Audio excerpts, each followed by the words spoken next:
क्या पुतिन को कल युद्ध विराम के लिए सहमत होने की समय सीमा अभी भी वही है या वो लचीली है, मैथ्यू? ये उन पर निर्भर करेगा। वो क्या कहेंगे ये उन पर निर्भर है। मैं बहुत निराश हूँ यार। आज डोनाल्ड ट्रंप द्वारा व्लादिमीर पुतिन को दी गई चेतावनी की अंतिम तिथि है। हम जानेंगे कि डोनाल्ड ट्रंप रूस और उसके सहयोगियों पर दबाव बढ़ाएंगे या व्लादिमीर पुतिन युद्ध विराम मानेंगे। कल का दिन बहुत व्यस्त था।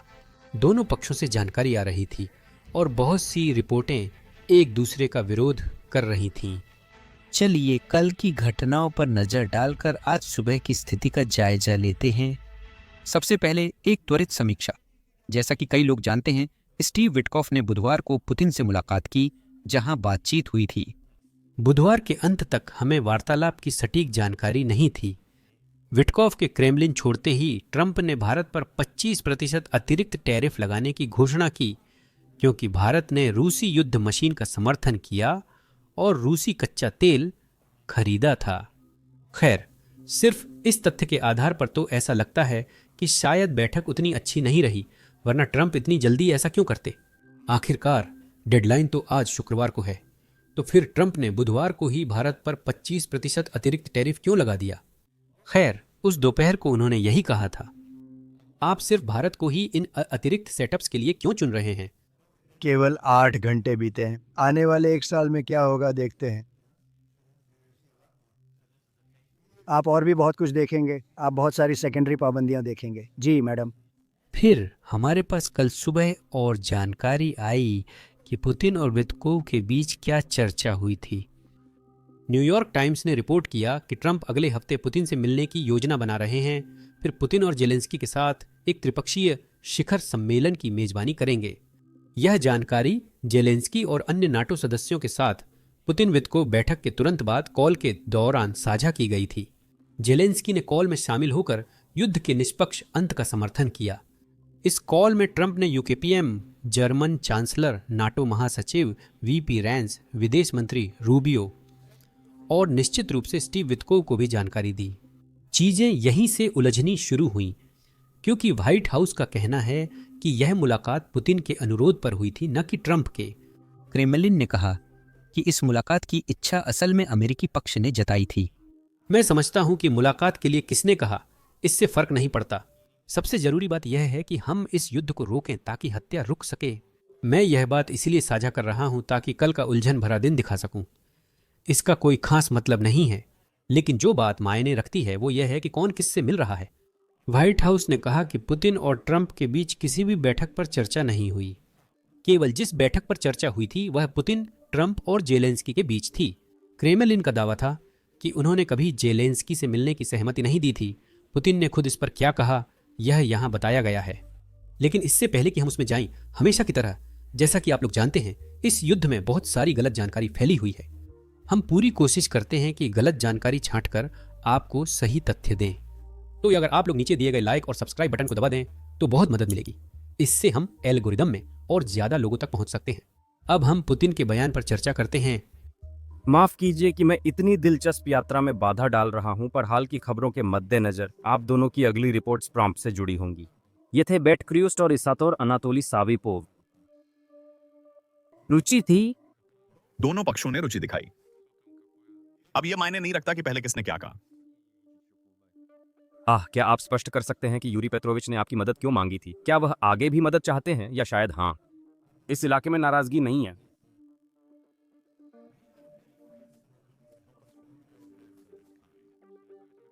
ऐसे दोस्तों में से एक संयुक्त अरब अमीरात के राष्ट्रपति हैं। हम फैसला करेंगे, लेकिन वह एक पूरी तरह से उपयुक्त जगहों में से एक होगी। हम फैसला लेंगे, लेकिन यह पूरी तरह उपयुक्त विकल्पों में से एक होगा। क्या हरा है? यह बैठक होगी। मैं पहले ही मैंने कई बार कहा है कि मुझे इसके खिलाफ आमतौर पर कुछ भी नहीं है, वो उसवरफीड, लेकिन इसके लिए कुछ शर्तें बनाई जानी चाहिए। दुर्भाग्यवश हम अभी भी ऐसी परिस्थितियां बनाने से बहुत दूर हैं। मैंने आपको यह बताया है। इसके बाद न्यूयॉर्क पोस्ट की एक रिपोर्ट में कहा गया कि राष्ट्रपति ट्रंप तभी पुतिन से मिलेंगे जब वे यूक्रेन के राष्ट्रपति व्लादिमीर जेलेंस्की से भी मिलेंगे। इसकी पुष्टि एक व्हाइट हाउस अधिकारी ने की, जिन्होंने कहा कि क्रेमलिन के एक पर एक बैठक के दावे झूठे थे। कल सुबह ऐसा लगा कि राष्ट्रपति ट्रंप ने अपना मन बदल लिया है, लेकिन दोपहर तक ऐसा लग रहा था।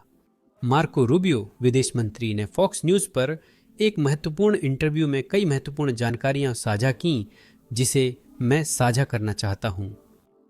स्टीव कल मॉस्को गए थे, स्टीव वुडकॉफ, राजदूत विटकॉफ, और वहाँ जो चर्चा हुई उसके लिहाज से उनकी एक उपयोगी बैठक हुई। युद्ध को समाप्त करने के लिए पहले न साझा किए गए कुछ विचारों पर प्रकाश डालें।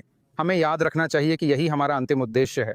राष्ट्रपति युद्ध को समाप्त करने के इच्छुक हैं, इस लिहाज से बैठक उपयोगी रही। अब हमें प्रगति जारी रखनी होगी। राष्ट्रपति ने आज मिली जानकारी के बाद बैठक बुलाई। यूरोपीय नेताओं ने उन्हें बातचीत की घटनाओं के बारे में बताया। हम आने वाले दिनों में अपने यूरोपीय सहयोगियों और यूक्रेन वासियों से बातचीत कर देखेंगे कि इस दिशा में हम क्या प्रगति कर सकते हैं। और फिर उम्मीद है, आप जानते हैं, अगर चीज़ें इसी तरह आगे बढ़ती रहीं तो बहुत जल्द राष्ट्रपति के लिए व्लादिमीर पुतिन और राष्ट्रपति जेलेंस्की से भी यहाँ मिलने का अवसर मिलेगा, शायद जल्द ही। लेकिन उससे पहले बहुत कुछ होना बाकी है। मेरा मानना है कि इस युद्ध को ख़त्म करने के लिए कोई समझौता होना ही होगा। मैंने हमेशा यही माना और कहा है। अंततः राष्ट्रपति को इसे अंतिम रूप देना होगा, जैसा मैंने उन्हें पहले व्यापार समझौतों में करते देखा है।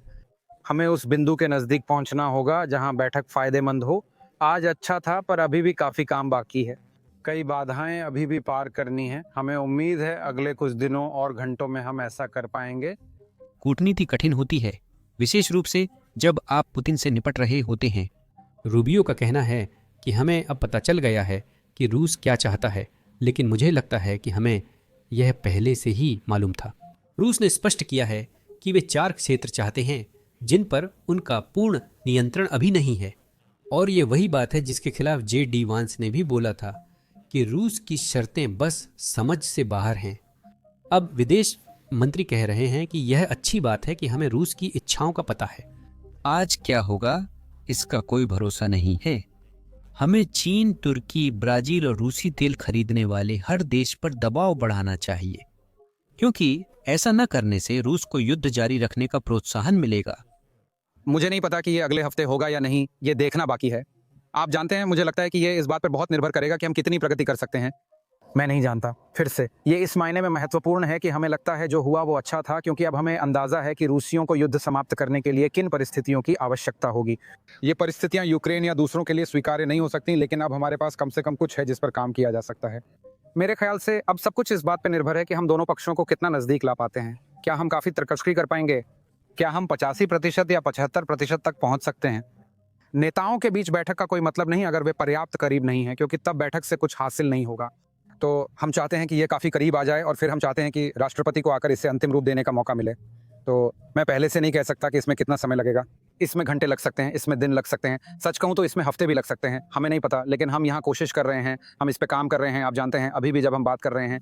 अब इसके तुरंत बाद हमारे पास पोलैंड की एक मीडिया संस्था थी जिसका नाम ONET है, जिसने वास्तव में एक रिपोर्ट प्रकाशित की जिसमें कहा गया कि ये वे विवरण थे जिन पर विटकॉफ और पुतिन के बीच उनकी बैठक में चर्चा हुई थी। क्रेमलिन या व्हाइट हाउस ने इसकी पुष्टि नहीं की है, लेकिन यह देखना दिलचस्प है क्योंकि यह संकेत देता है कि अमेरिका क्या पेशकश कर रहा है और रूस क्या सोच रहा है, क्योंकि यही वह बात है जो रूसी प्रवक्ता ने अमेरिका द्वारा दिए गए प्रस्ताव के बारे में कही थी। बिग प्रस्ताव था। अमेरिका की ओर से एक प्रस्ताव आया जो हमें काफी पसंद आया। संभावित मुलाकात की जगह मैं अभी नहीं बता सकता, लेकिन यह पहले से ही तय है। संभवतः अगला हफ्ता ही है। आपने हफ्ता कहा था, दिन नहीं। लगभग हाँ, अगले हफ्ते।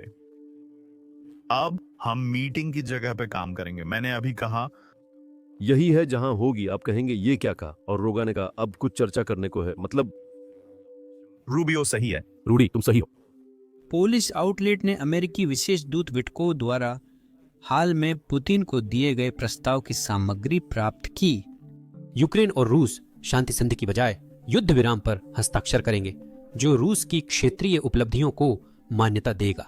आप में से कुछ को पता होगा कि कोरियाई युद्ध भी इसी प्रकार युद्ध विराम के साथ समाप्त हुआ था। युद्ध अभी भी जारी है, लेकिन दोनों पक्ष कुछ हद तक युद्ध विराम का पालन कर रहे हैं। मेरा मानना है कि दक्षिण कोरिया रूस पर लगाए गए अधिकांश प्रतिबंध हटा रहा है और दीर्घकालिक रूप से रूसी गैस और तेल का आयात पुनः शुरू कर रहा है। और चौथा, नाटो के और विस्तार के खिलाफ कोई गारंटी नहीं यूक्रेन को सैन्य सहायता रोकने का कोई वादा नहीं। मेरे लिए इसका मतलब नहीं बनता, क्योंकि यह रूस को बिना सजा दिए छोड़ देना होगा, जबकि उन्होंने एक संप्रभु राष्ट्र पर हमला किया था। लेकिन अगर यह सच है तो रूस भी कोई समझौता कर रहा होगा। अब रूस की एक मुख्य शर्त यह है कि युद्ध विराम के बाद भी यूक्रेन को सैन्य सहायता बंद हो जाए और यूक्रेन अपने सैन्य बल को कम करे। रूस के अनुसार यदि यह प्रस्ताव पेश किया गया था तो उन्हें यह दिलचस्प लगा। यह शब्द उनके प्रवक्ता ने इस्तेमाल किया था, मैंने नहीं। तो इसका मतलब होगा कि रूस को वह बहुत कुछ मिल रहा है जो वह चाहता है। एक बात यह होगी कि रूस को वह आर्थिक राहत मिल रही है जो वह चाहता है, लेकिन उसे वे 4 क्षेत्र नहीं मिलने वाले जिनके लिए पुतिन बार बार गुहार लगाते हैं। और इसके अलावा यूक्रेन को अकेला छोड़ देना, उसके पास कोई सहयोगी न होना, यह भी रूस को नहीं मिलने वाला है। आइए देखते हैं क्या होता है, क्योंकि यह तो सिर्फ बातचीत की शुरुआती पेशकश है। इसका मतलब यह नहीं है कि आखिर में यही नतीजा निकलेगा। इसका मतलब यह नहीं है कि पुतिन इसे मान लेंगे, और न ही इसका मतलब है कि यूक्रेन इसे मान लेगा। हो सकता है पुतिन इसलिए रुचि दिखा रहे हों ताकि आज से टैरिफ लागू न हो, इसलिए वह कह रहे हैं कि यह एक दिलचस्प प्रस्ताव है। वे अगले सप्ताह मिलकर इस पर चर्चा करना चाहते हैं। देखते हैं क्या होता है। यह शिखर बैठक राष्ट्रपति ट्रंप और पुतिन के बीच होगी। यह द्विपक्षीय बैठक होगी और इसमें यूक्रेन शामिल नहीं होगा। हमें जल्द ही पता चल जाएगा। अच्छा है कि चीजें तेजी से आगे बढ़ रही हैं, जैसा कि राष्ट्रपति ट्रंप ने कल बैठक के बारे में कहा था। क्या आपको लगता है कि आपकी और पुतिन की मुलाकात से पहले पुतिन और जेलेंस्की की बैठक जरूरी है, या आप दोनों और अधिक करीब हैं? राष्ट्रपति ने आज सुबह इस विचार को लेकर काफी उपेक्षापूर्ण रवैया दिखाया था। हालांकि यह कहना जल्दी होगा, लेकिन यह महत्वपूर्ण है। राष्ट्रपति पुतिन, मुझे नहीं पता, मैंने नहीं सुना। आपको उनसे मिलना चाहिए। उन्हें मेरी राय से सहमत होने की आवश्यकता नहीं है। क्या आप यही कहना चाहती हैं? उन्हें नहीं है। आपके विचार से इसका क्या अर्थ है? वे मुझसे मिलना चाहते हैं और मैं हत्या रोकने के लिए सब कुछ करूंगा।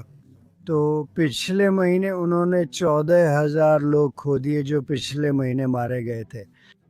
हर हफ्ते 4,000 या 5,000 लोग होते हैं। मुझे लंबा इंतज़ार पसंद नहीं है। मेरे ख्याल से ये शर्म की बात है।